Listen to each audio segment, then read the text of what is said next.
Bismillahirrahmanirrahim. Assalamualaikum warahmatullahi wabarakatuh. Terima kasih kesempatan yang telah diberikan. Saya perwakilan dari kelompok 5 yang beranggotakan Anissa Nurul Fatir, Asti Wida Aulia, Walia Marwan, dan Ayu Asrini. Di sini, kelompok kami akan membahas tentang preformulasi sifat fisikomekanik. Sebelum memasuki materi, kita harus tahu apa itu preformulasi. Preformulasi merupakan langkah awal pengembangan bentuk suatu sediaan dari suatu bahan obat secara rasional dengan memanfaatkan data-data fisikokimia, fisikomekanik, dan biofarmakokinetik dari obat itu sendiri maupun kombinasinya dengan bahan pembantu.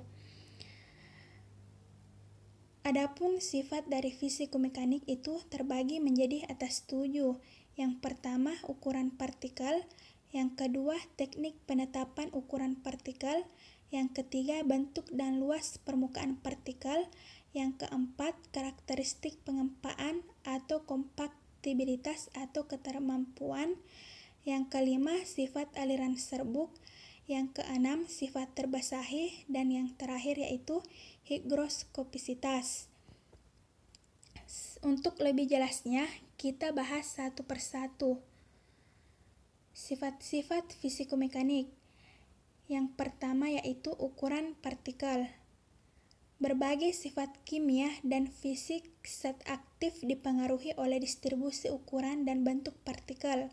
Zat aktif yang sangat halus sulit ditangani, tetapi banyak kesulitan dapat diatasi dengan membuat dispersi pada zat aktif dengan suatu pembawa, seperti polimer larut air. Ukuran partikel mempengaruhi faktor dalam stabilitas.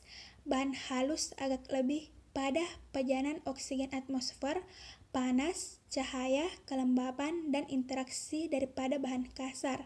Tidak hanya ukuran, tetapi bentuk juga mempengaruhi aliran dan efisiensi pencampuran serbuk dan granul. Sifat selanjutnya yaitu teknik penetapan ukuran partikel. Metode yang digunakan untuk memantau ukuran partikel antara lain metode mikroskopik, pengayakan, penetapan volume partikel.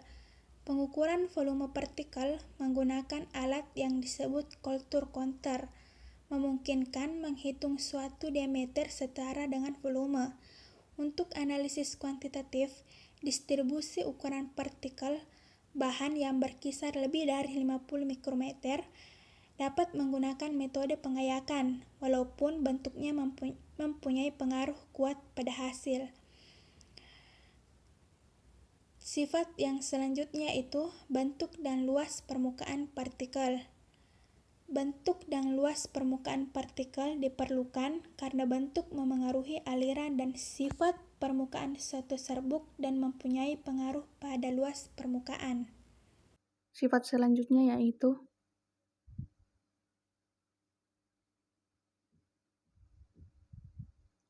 karakteristik pengempaan atau kompaktibilitas atau ketermampatan. Ketermampatan adalah kemampuan mengurangi volume di bawah tekanan.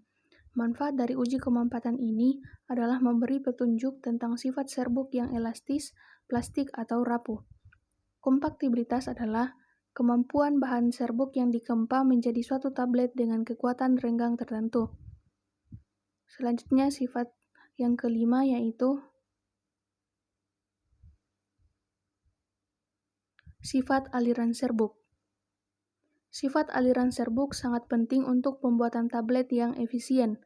Sifat aliran serbuk yang baik merupakan hal penting untuk pengisian yang seragam dan untuk memudahkan gerakan bahan di sekitar fasilitas produksi. Sifat aliran dipengaruhi oleh aliran, ukuran partikel, bobot jenis, muatan elektrostatik, dan kelembapan. Selanjutnya,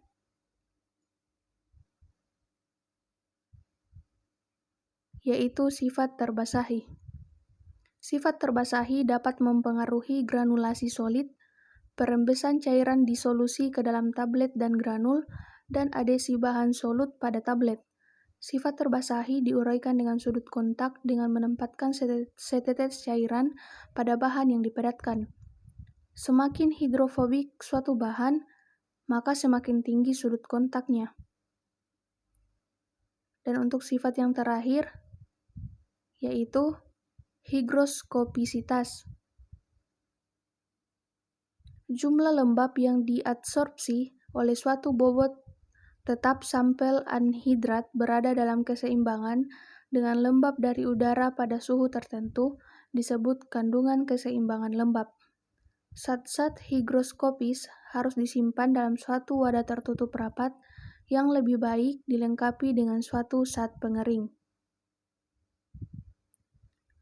Baik, demikian presentasi materi dari kelompok kami. Kurang dan lebihnya mohon dimaafkan. Assalamualaikum warahmatullahi wabarakatuh.